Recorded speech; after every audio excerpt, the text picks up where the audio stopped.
This is the 217 Recovery Podcast with Corey Winfield and his better half, Marnie Winfield. Check. Check. Check a microphone. Check a microphone.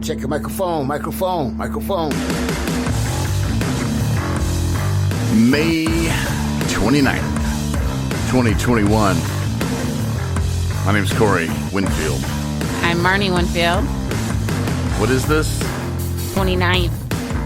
Oh, this is the 217 Recovery Podcast. That's what this is. No, thanks for listening. And Marnie and I are going to talk about recovery today and the stuff that we did today. Some of it was good, some of it was bad, some of it was funny, some of it was sad. Mm-hmm. And we're not even going to talk about all of it because we don't have enough time.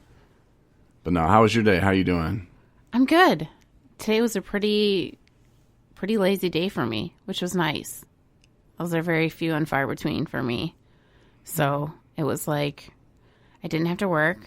I mean, I ended up doing some work from home, but I didn't actually have to, and got to catch up on some old shows that I watch. Nice. Yeah. I'm a big fan of Criminal Minds. Oh, no, that's the other one. I don't even know. Oh, I can't, now you put me on the spot. I can't sing the intro, but that's like all that's in my head like all day long. But no, I'm a big fan of that show. And it's very entertaining. And then I fell asleep to it for like a good couple episodes. Got to cuddle with Nico, our kitty cat. Yeah, it was a good day. Good day. I was going to ask you about people working in early recovery. Myself, I went through a phase, and I've seen it in other people, and it doesn't usually go so hot, where we get to this point where we think, well, all we need is money to make us happy. If I had money to pay my electric bill on time, if I had money to pay my car payment, if I had money, it would change everything. Man, We do get that mentality. And I just need to get a job. I just need to get back to work. I just need to do this and that. And I don't care what job I take. I just need to make some money. And then I won't drink. And then I drink. And then I lose the job. Because it's not about the money. I mean, you can find a job anywhere. I mean, it's not about having money to pay your bills. But I think I really thought at one point it was. I thought I was so stressed out. And the reason why I was drinking is because I was stressed out because I didn't have any money. Mm-hmm. But it turns out that it had nothing to do with it. And I see so many people so many times, they're just like, oh, well, yeah, I left treatment early because, I really got to get back to work. And, once I can make some money and, I can do this and that, and then I'll be fine, man. Uh-huh. And I just kind of laugh and chuckle. Yeah, I said that same thing once. They're like, no, but for real, man, I need them. All right. I'll see you later. Yeah, I know. You hear that all the time. That people think that having some sort of like financial backing makes all the other pieces come together and make our addiction not real. And that is completely almost the opposite of that. Right. Is when we have, when some people, when they have that comfort zone that, it's like I can afford to, miss work or not give up that job and go find something that really fulfills me, when really in reality we're just not fulfilled as human beings. And that's where we're falling short.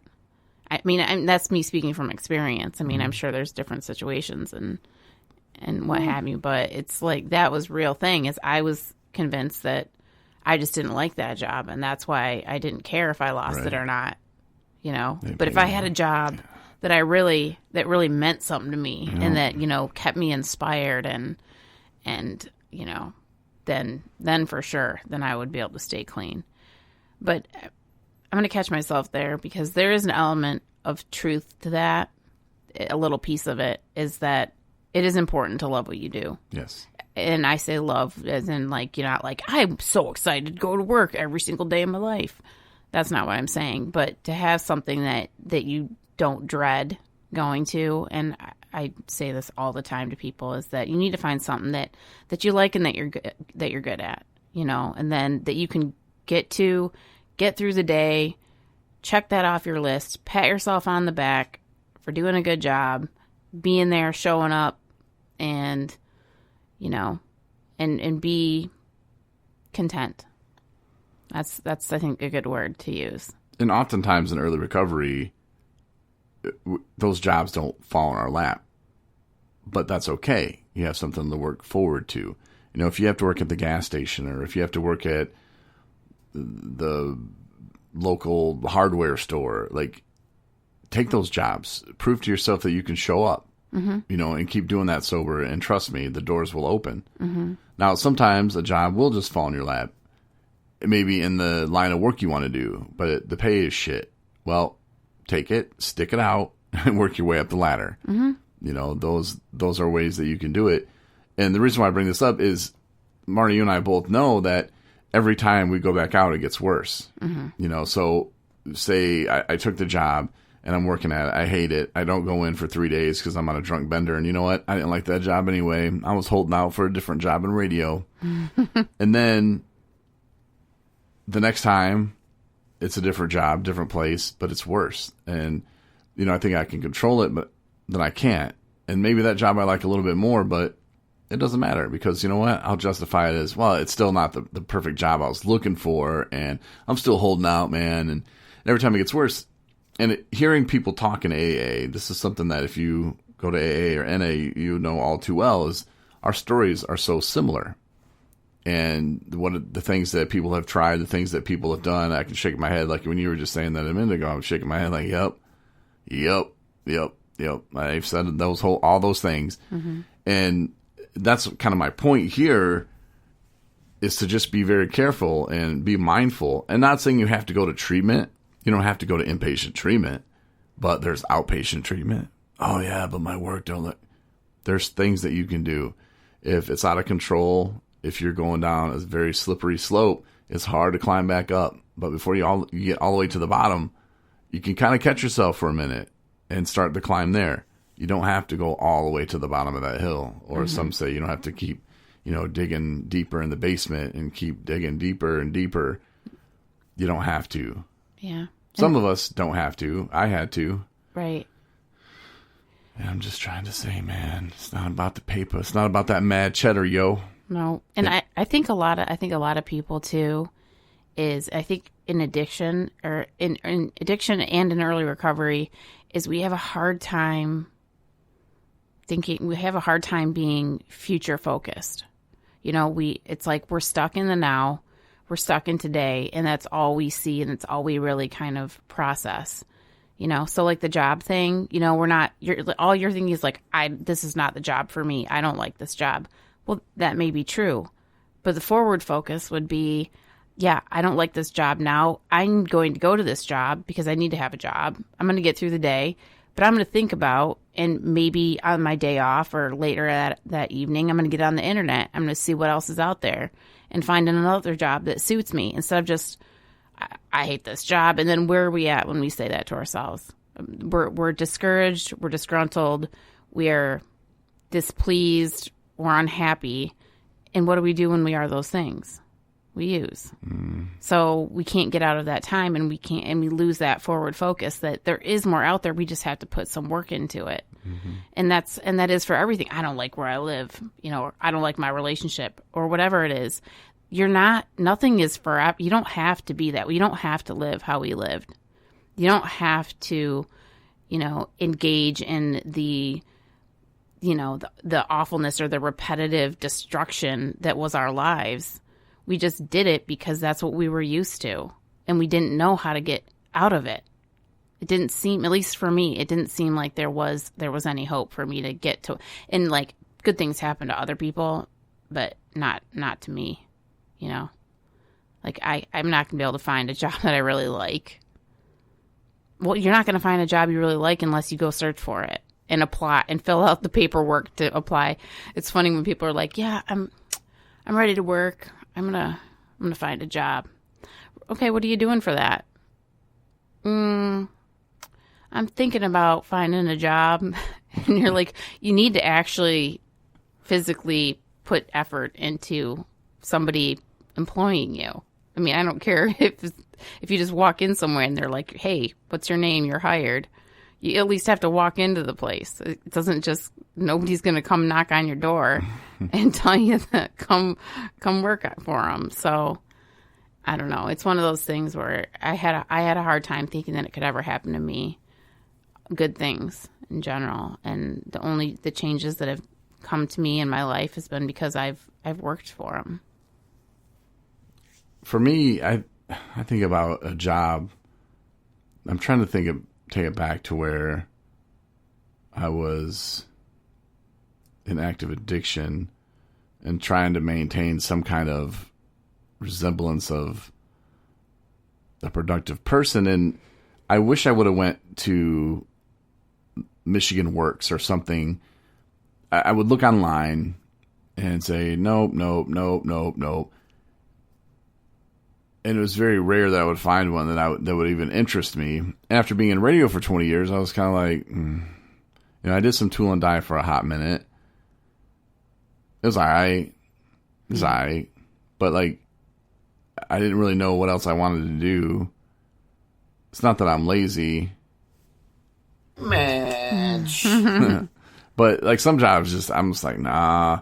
And maybe it's my ego that makes me think that I'm too good for a certain job, and it's not that. I just think that I can bring more to the table at other things that I want to do I'm not qualified for. So I started going back to school, which was good, but still was very confusing for me because I still needed a job.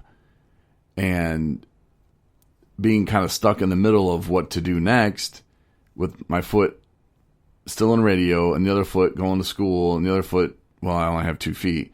Well, sort of. You know what I'm saying? But they, then the middle was like, oh, but you need to find something now. And I just felt very torn and confused. And that didn't help the sobriety. Looking back at it, I should have, you shouldn't ever say should have, and I shouldn't tell you what to do either. But looking back at it, if I had to do it again, or when my time machine's built, I probably would have told myself to shut the door on radio and move forward. Because looking back at radio, and I could get a job. I could get a job today. But that's not what I want to do. So why would I go do that just because it's something that I know and I'm familiar with? And that might be the same thing for a mechanic who's out there. He's like, man, I really want to switch it up, but man, I'm a mechanic and I've been doing this for so long that how am I going to make this kind of money? Or, am I going to start over and I'm going to be at the bottom again? Yeah, but I'm going to go back to it because I know it. Even though I'm not really happy there, there's times I can tell myself I was happy there, getting them checks and being the man. Mm-hmm. But I don't really like it, and it's burning me up, and I hate it. But when you're saying when you would go back to do it again, you would go back and you would tell myself move forward, forward from radio. But there was a time, I'd be like, yo, dog, when you were like, I want to be a radio broadcaster when I grow it up. Yep. So there was a moment where that was your drive, and you went for that. Yeah. And then you just figured out this, wasn't for you, or was it just? No, like when I was in hike school and I got fired from Hilltop. I was in the video department. Shout out to Jamie Riley. We got fired together. We played tape ball, and it was like football but down aisles because there's a grocery store / video store. But we would mostly play in the video department, but sometimes we'd go over to the grocery aisle, and he would go down aisle 4, let's say, and I would have a tape ball or like a roll of paper towel, and we'd try to throw like it was football. Mm-hmm. And sometimes it hit some people, and this one older lady it hit, she was not very happy. Apparently she had a complaint. And then they started watching videos and watching us, and it was pretty cool. I wish I could get those videos today. Right. So, yeah, anyway, that's the story for another time. So anyway, I got fired. My mom's like, well, you're about to graduate. Why don't you figure out what you want to do? Okay. And there's a radio station in Harvard. I was like, well, I want to entertain people. I want to do that. So I applied, and I did. And then it was like, okay, well, where do I want to go next? I got busted with pot. I had to do Tool and Die because the judge made me quit the radio because the judge said that there's drugs in radio. I had never seen any. I mean, that's when I started drinking a lot because I couldn't smoke weed and do cocaine at that time, which I had never tried at that point in my life. And so I started drinking a lot. But anyway, my goal was to make it to like a top 10 market. And, you know, Kalamazoo, whatever, they were rated in Benton Harbor, Kalamazoo, then San Antonio for like just a hot minute, doing some part-time stuff. And then, you know, ended up in Dallas and then did nights for a hot minute. And then but then I was there because Dallas was market 5. And I was like, okay, well, and the ratings were pretty good. So I was like, man, okay, so my ratings is good still. Like, what's supposed to be next? And I think I was like 28, 29 maybe or something at that time. I was like, what's next? I'm done. Like, what am I supposed to do? Like, I'm in a room with a microphone still. Mm-hmm. Yeah, the Foo Fighters are a little closer, you know, like when concerts came to town. But I don't know. It was really weird. And then realizing that at that time I worked for Cumulus, that Clear Channel across town, they were voice tracking their people, meaning that the guy in Houston was recording the night show in Dallas. And I was like, damn it. Cumulus is a shittier version of Clear Channel, and they do everything just a little bit shittier, a little bit more behind. I was like, they're going to do the same thing, so I need to plan my escape. And I ended up taking a job for Clear Channel in Fort Smith, Arkansas, and then to be in management. Because I'm like, well, I want to be in management. And so that kind of led down that road. But then once I got in management, it just really kind of took the fun out of it. I mean, and then they kept giving me more responsibilities, and which was cool because I really wanted to learn.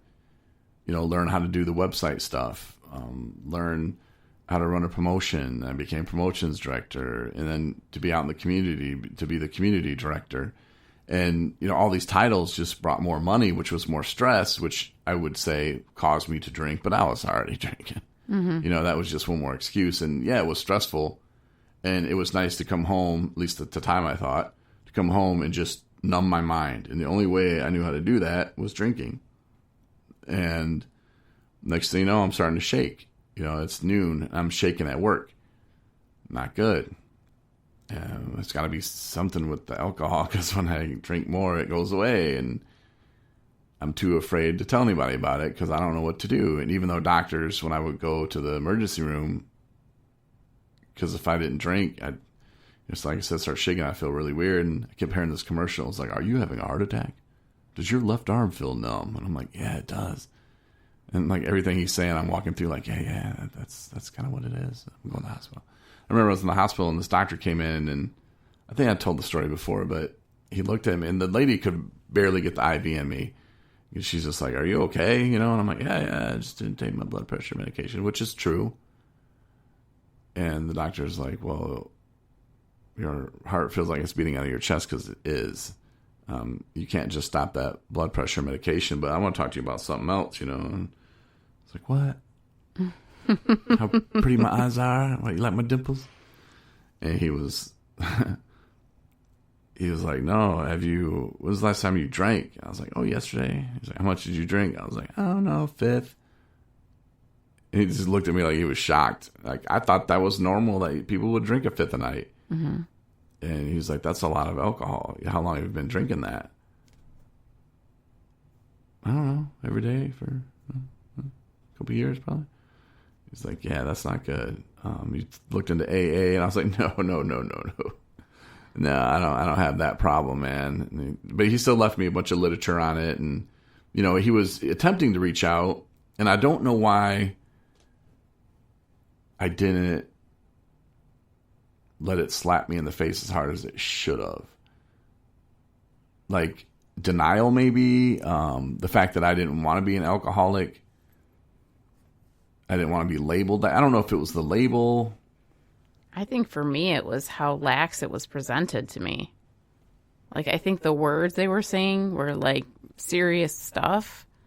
I'm trying to remember the first time that people, like when I actually was somewhat truthful about the amount of alcohol I drank. And they're like, yeah, you probably might want to look over this material on treatment centers, you know, but it was not like, you're killing yourself. I mean, it was very sugar coated, and you know, I remember it not being. It was more kind of like, this is an option for you because potentially this could be a problem that could be bigger than what it is even now. That's all. For women, I think it'd be even tougher because, and not that men don't put themselves in bad situations, but when you're drinking, you don't make the best decisions. And, you know, I'll just say it. There's some creepy ass men out there who are just preying on people. That's facts. And yeah, there are women that are creepy too, but I mean, being a woman though, like, just guys are out there preying on, you know, like that's got to be very scary, and to put yourself in situations where normally you wouldn't have, you know, or be around different people who are shady, who you don't even realize at the time because you're drunk, and it's that's gonna be tough though. Yeah, that's for real, a real thing. You know, so not just your physical, like, body shutting down, but just from circumstances you can find yourself. Yeah. Because being intoxicated, yeah. Yeah, that's tough. I never thought about that like that. Yeah.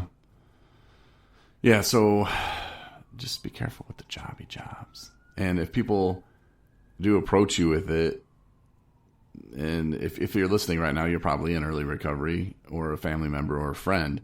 I doubt, I mean, maybe somebody in active addiction is listening, but I know I wouldn't have. If somebody would have said, listen to this podcast about this guy and his wife, they talk about, you know, recovery and their addiction, I'd be like, losers. No, I don't know if I'd have thought that, but I was like, yeah, I'll check it out, and then not. Right. Kind of like my mom when she's telling me to listen to that song from the American Idol guy. She loses me right there. American Idol guy, I'm out. And she sent on Mother's Day, I guess the guy sung a song about his mom. The song was out of a 1 to 10, it was a 3. It was all right. That was me.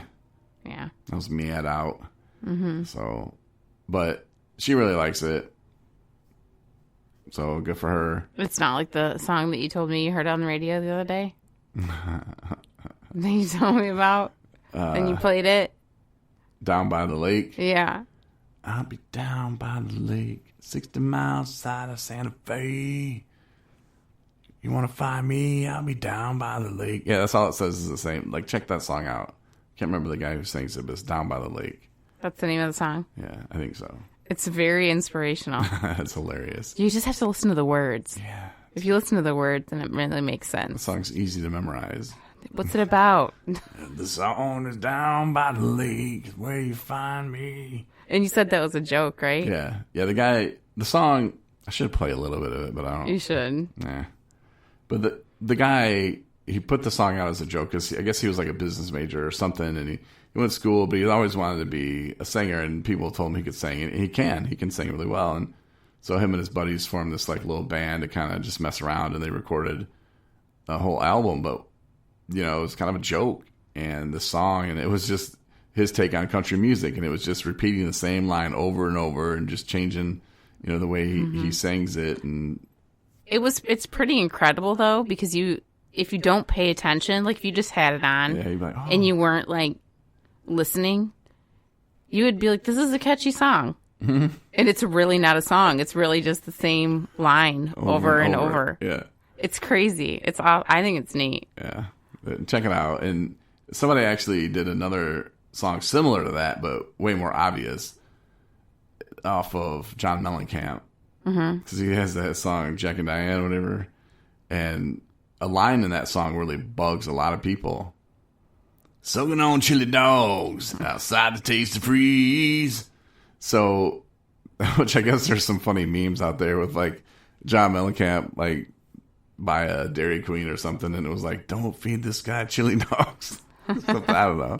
There's some funny ones out there, but so this guy made this, sucking on chili dogs outside. Maybe it's just sucking on chili dogs. He might have included outside the Tasty Freeze, but it's just over and over. That's just the whole song. Just sucking on chili dogs. I haven't heard that one. I'll play it for you. Okay. Sucking on chili dogs I'm sucking on chili dogs. Sucking on chili dogs. And just, but yeah, he does the whole song just like that.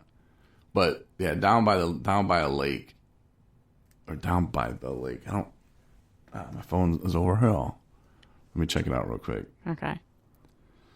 But I listened to it for a good, like, I don't know, 30 seconds, 40 seconds or so. Yeah. Because you were like, hey, I heard the song on the radio. I really like, I want to play it for you.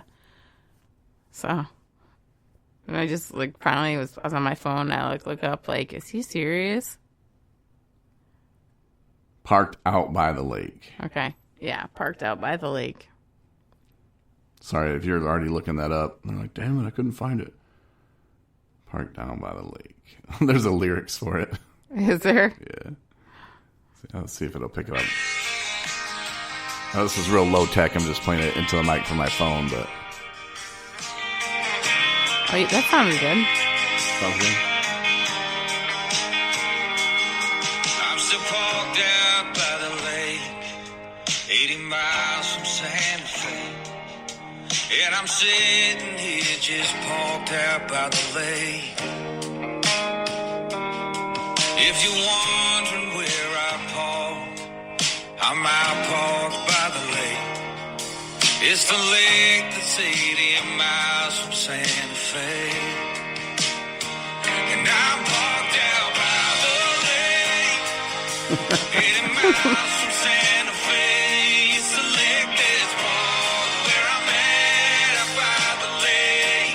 And this lake is where I park, 80 miles from Santa Fe. And I'm still parked out here by this lake, 80 miles from Santa Fe. Yeah, so you can kind of get the gist of that one. Love it. Yeah. Parked by the lake. You still remember the lake down by Santa Fe? It's by Dean Summerwind. Let me see if I can find the Chili Dog song. I don't know, but it just, that whole thing, it just makes me laugh. And it's so freaking, it's like kind of country catchy. Yeah, when I played it, because you listen to country music. Yeah, I do. And it's just... And you don't. And that was my first tip off that you were making a joke about it.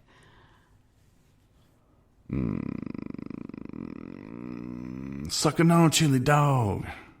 Let's see if this is it. Sucking on a chili dog, sucking on a chili dog, sucking on a chili dog, sucking on a chili dog, sucking on a chili dog, sucking on a chili dog, sucking on a chili dog, sucking on a chili dog, chili dog, sucking on a chili dog, sucking on a dog, sucking on a chili dog. Yeah, chili. okay. Oh my gosh. Yeah, a lot of people have problems with that lyric, so it's... Yeah. Yeah, because you I don't don't know really... if did he think that much into it when he it probably didn't even really occur to him. And some people consider that a huge hit, a great song. It was a huge hit. No, it is a super popular song still to this day. But And you couldn't figure out another way to do that. Yeah. If you wanted to get that message in. munching on a chili dog. Like, Something. why did it have to be sucking on a chili dog? Sucking on a chili dog. Snacking on a, I don't know, snacking something. on a chili dog. Outside the tasty freeze. Nope, Hey, he was sucking on Hey, it. John, let's change that lyric. Hey, we got an idea, man. It's not munching. Hey, John. No, listen. About that last line. We're thinking it should be sucking on a chili dog. Let's just give that a try. We'll just. All right, we'll just are you ready? play it. Here we go. Yeah. Let's try it again. All right, he's damn. All right. Whatever, man. It should be munching, but it's just one take, John. John, just do this one take for us, please. It won't even make the album. Trust us. Sucking on a chili dog. Outside the tasty freeze. Next thing you know, he's listening to the radio driving in Indiana, that's where he's from. He's like, Passing what? cornfields and here's. And now, the new one from John Mellencamp, John Cougar Mellencamp, on W Nutsacks. Sucking on a chili dog, outside the tasty freeze. He's like, damn it. They didn't have cell phones, so he had to probably go. Well, they probably don't have many pay phones in Indiana either, so he was probably just like, damn it. To stop the Tasty Freeze. Yeah. Stop the Tasty Freeze. But yo, go use your phone. That was a big I'm like, mistake. here, John, you get free chili dogs for life. You brought us so much business. We put your little blanket over there if you want to grab old Diane. Come sign stuff here. Oh, yeah, I don't know. Yeah, I don't know. But that's the power of music, you know? Yep, that was our little musical talk on 217 Recovery Podcast. Mm-hmm. Stay sober. Yeah, and then I did want to touch on, I was thinking today I had to drive, and because it's a sunny day, it was nice and cool. When I first woke up this morning, it's May 29th in Traverse City. So like summer's right around the corner, and I woke up and I just thought, I cannot wait for fall. Like that cool, crisp morning air of fall, footballs on it. Yeah, I can't wait. And then I went and did a drive, and it's just sunny, and like there's days like today would make me, oh yeah, man, it'd be good to get one, you know, get a little drunk on. And then I was thinking about it when I was struggling back in 2017, and I could have maybe a month or two sober, and like my family thinking, why do you keep drinking? And me thinking, why do I keep drinking? But then me drinking. And I started trying to piece together, like, why would I even try to pick it up? And each time I kept coming back to, well, it's because I really thought I could stop that time. And then that's the only thing I can think of, because I was trying to think, like, what was my end game with that? You know, like, where did I think that was going to end? Mm-hmm. You know, and I thought it was going to end with me getting away with it and learning how to somehow manage to drink. You know, we were at dinner tonight with my parents, and I looked over and I saw a couple of people drinking. I never really drink at restaurants, so doesn't even cross my mind. You know, it was too expensive. Yeah. But I saw them drinking beer, and I thought, so they can just have that beer. I wonder if they even know it gives them a buzz if they drink 4 of them. If they were to slam 4 of them, would they know it gave them a buzz? Right. Or would they even like that? Right. You know, because for them, they were just there having a beer with their meal. Mm-hmm. You know, they probably didn't get a buzz off of it at all. Yeah. But people like us, we'd be like, what do you, I know. Like, how? I know. And I'm thinking, like, if that's all that's all you're having, you've been here an hour. That's what normal people do. Yeah. Do you really like beer with your tacos, man? I mean, I don't know. Like, drink up, buddy. I don't That's know. what I was thinking. Like, come on, man, drink up. No, I wasn't thinking that. But I just thought, like, but I did wonder, like, do they not like to get buzzed, or are they not into that? I don't know. It just was really weird. And then I started thinking, like, I wonder if when they drive out of here, if he's gonna have any kind of buzz, or after eating the food and waiting and just one beer, you know, probably wouldn't even have a buzz, and he probably could drive home and not have to worry about it, you know. So then they drank it for the taste. I guess, I don't know. Some people are into all kinds of freaky stuff. We are such addicts. It's not even funny. Yeah. Yeah, I think that same thing too. I'm like, that cost you like $9 Yeah. for that. But see, people probably looked at me. They're like, yeah, but it's tasty. And you're like, yeah, well, is it? Ice cream's tasty. Which I haven't mentioned on the show, because I don't know, a month or so ago, I was talking about how I was going to eat nothing but eggs. I was joking. Obviously, you have to have more than eggs. I just thought I was clowning around. Mm-hmm. But I did get a letter from the doctor as an email, and she was like, the whole pre-diabetes thing is kind of ramped up to a different level. So she was like, I want to have you in and talk to you about putting on this medication and blah, blah. And then that's kind of when it hit me, like, okay, this isn't fun and games anymore. Kind of like alcohol. And that hit me, that it wasn't fun and games anymore. And that, there are serious consequences to the lifestyle and the things that I just eat without even thinking about it. Decisions we make about what we put on our body. Mm-hmm. Yeah. And so I've kind of approached it with kind of the same mentality of, okay, well,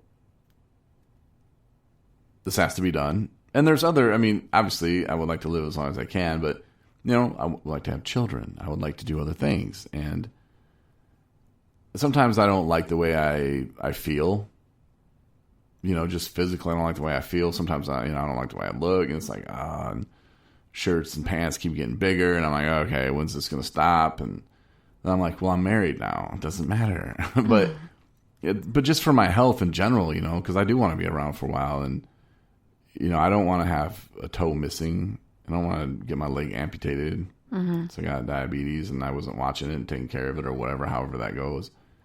But I'd rather just not do any of that. And, when I was approached, like that doctor, in Arkansas, that was like, hey, here's some pamphlets. Now it's like, okay, well, let's listen to the doctor, because I don't want to end up like that. And so it's early enough. And so I've changed my eating habits. Yes. And really, I have. It's been over a week. Things are going well. And the first 4 days were tough. On me. I mean, just kidding. No, he's been just no. He's been really diligent, and I could see how hard it was, to make the decisions. The first 4 days, though, I seriously was going through some major withdrawal from sugar. Mm-hmm. He's cranky AF. Yeah, just felt weird. Felt sick almost. Like it was pretty crazy. Mm-hmm. But again, I knew the end game of this one was, all right, well, these are good things, and just eat healthier. And we bought some certain brand of ice cream. If they were to pay me, I would mention the brand. Mm-hmm. It's not bad. I can skim off the top a little bit, and it's a healthier ice cream. It's not the sugar-free ice cream, because I realized, because the doctor told me, it's not just the sugar I need to stop. Because first I was like, no sugar, and then she's like, yeah, but those carbs will turn into sugar. So you have to be careful with those. She said, especially the ones like white bread and stuff that doesn't have a lot of fiber or protein, stuff like that. She's like, be careful, because those are the ones that are worse. She said the other ones, not as bad. And then I did some research on it, and, if it has a lot of dietary fiber, at least this website said anyway, so I believe it's true. But no, it was a good website, incredible. It said that it takes your body longer to break down everything, so it kind of evens it out. So, for instance, if you just eat a piece of bread or something like that, or something with a lot of carbs that doesn't have any dietary fiber, your body just burns through it. Mm-hmm. It just spits it right back out, and you're just like, overload. Where if your body takes its time to break everything down, it just kind of disperses evenly, which makes sense. So my thinking on that was I eat Metamucil and mix it in my ice cream or something with a lot of fiber in it. So it'll, right?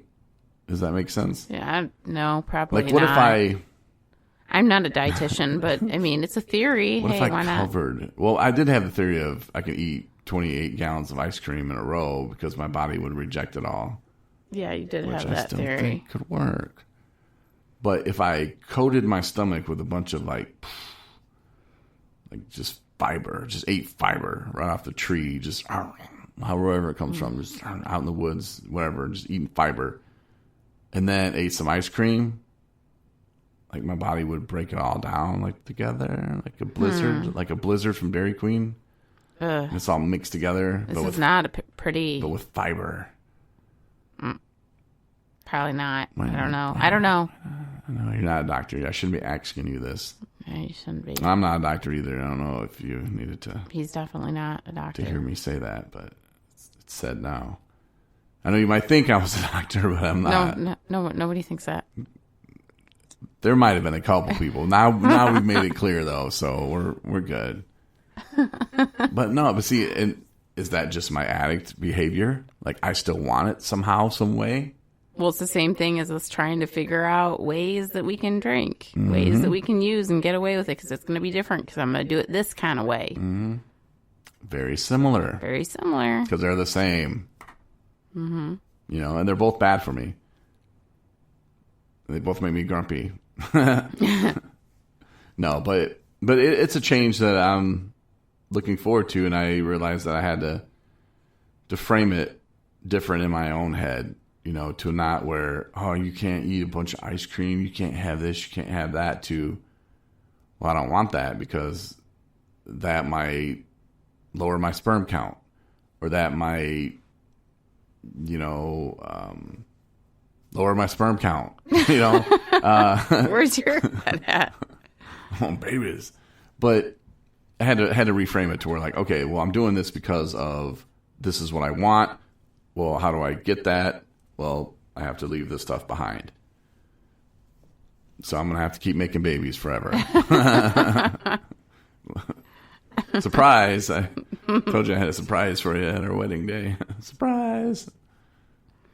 But we'll see. I feel good. I feel a lot better. Yeah, you're doing really well. I'm really proud of you. You know, probably lost a pound or two. And just like everything else, one day at a time, right? Yeah. Yep. And I look back, how many days or how many times, I'm talking to the person listening right now, how many times have you said, man, I'm going to start working out tomorrow? A lot. I have. I was like, man, I'm going to, you know, tomorrow I'm going to do 10 push-ups, and the next day I'm going to do 11, and just start adding a push-up every day. If I'd have started that last summer. It's a lot of push-ups. Yeah. You know, and every time I think about it, I'm like, damn it, if I just would have started that 2 weeks ago. If I just would have started that, you know, damn it. And I did start it a month ago or two, and lasted 3 days, and I stopped, you know, and it's just like, oh, why did I stop? I don't remember. You know, but I just wish that I could keep going with some of that stuff. And maybe I'll incorporate it into like a breakfast routine or some kind of routine where, you know, how long does it take to do a push-up? Because that's probably all I can do right now. You know, just do one push-up, and then tomorrow I'll do 2, you know, but just to keep it going. And I just look back and think, man, that it'd be a different world. Yeah. But can't think shoulda, coulda, woulda. You know, maybe if I started today, and then one day in 3 months, I'll look back and go, damn it, I'm glad I started it that day, and I'm glad I kept up with it. There you go. So now I got man titties. And I want strong man titties. So, yeah, we'll see. Let you know how that goes. So the event coming up, before we wrap up, I just want to mention this because I want to make a video next week. Because I was asked to. Jewel asked me to make one for her. Promoting the event in Paw Paw. It's July 24th. The Recovery Zone is the name of the organization. And it's a recovery rally. There's going to be speakers. There's going to be all kinds of stuff. Just fun and recovery, man. And we're going to be out there. We're going to set up a tent, do some broadcasting. We have some merch for sale. We do some live podcasting. And I'm just really looking forward to it. We're going to go the day before, stay down there, do some fun recovery stuff. And then hit the town of Paw Paw, probably Kalamazoo. But then, yeah, the rally is on the 24th. There's info. You can get it on our website, 217recovery.com. Our app. Make sure you have that. It's in the App Store. But yeah, read the flyer, come out, have some fun, but I'll make a video for it. And I'm kind of torn between making a funny video or making a serious video. Because, see, you and my mom think that I'm not funny, that I'm just rude. That's not true. I think you're funny. I think you're hilarious. Oh. No, you make me laugh all the time. Sometimes you can have angry humor. It's not angry humor. It makes other people angry. Well, yeah, but it's funny for me. For you, it is. Yeah. So when you're doing like ineffective and what was the first option other than funny? Serious? Okay. So you're less apt to make people upset. All right. So I think I would go that route. I'll do one of each. Okay. And then I'll let people vote on which one. Because I'll publish both of them, and I'm like, well, that one wasn't published for real. Whatever one loses. Isn't the whole idea to publish it? Yeah. But So you're going to publish both of them? Yeah, I'll publish both of them, and I'll take one down. That would be confusing. And I'll publish it again. Well, Facebook only lets, 1% of people see your stuff anyway. Really? So, if we post it on Facebook, but we'll post it on our website. Mm-hmm. And then I'll post it to Facebook and let 1% of people see it. Mm-hmm. I'll have to wait till they're over and done with it and see. That'll give you my input. Maybe I'll have Park Down by the Lake somehow. Then I like that one. I don't know what it is. It's just that it just cracks me up. I'm glad you found that funny. Yeah. It's a good song. All right. Thank you very much for listening. There's something else I was going to mention. It was along the lines of the event on the 24th. Oh, shirts. Yeah. So, we're going to have a shirt of the month. Nice. Yeah. So, look for that. And the designs will be unique to that month, and you can only buy it that month. Which will be online, 217recovery.com. Cheap. Mm-hmm. Yep. Not even mad. Skrilla, yo. Like $15. Yep. 2 for $29. Got you. Now you work hard for your money. Maybe even 3 for $43. If I'm feeling generous. I'll do that. 3 for $43. Maybe even. No, I'm not. No, we'll stop there. Okay. But watch for that soon at 217recovery.com. Listen to past episodes, wherever you listen. And Marnie's Sunday night replay will be tomorrow. Do you know what episode you're going to revisit? I'm going to have to do some research. You're going to go serious or funny with it? Probably funny. All right. It's been a minute since I've found one of our funny ones. Or your funny ones. Oh. All right. Well, listen tomorrow. I have a couple off the top of my head I didn't think of, but okay. Cool. Should be interesting. Right. Thanks. Share us with your friends and like us, subscribe, whatever you need to do. I guess it helps us. Oh, and review us. I was told that you need to review us. Mm-hmm. So the more people that review us, the more people find us or something. So yes, unless please. you want to keep us your secret, it's fine with me. All right. I'll talk to you Tuesday. All right. Night, everybody. Thanks for listening to the 217 Recovery Podcast. Win 217 Recovery gear. Sign up at 217recovery.com and on the 217 Recovery app. It's our way of saying thanks for making 217 Recovery your favorite recovery podcast.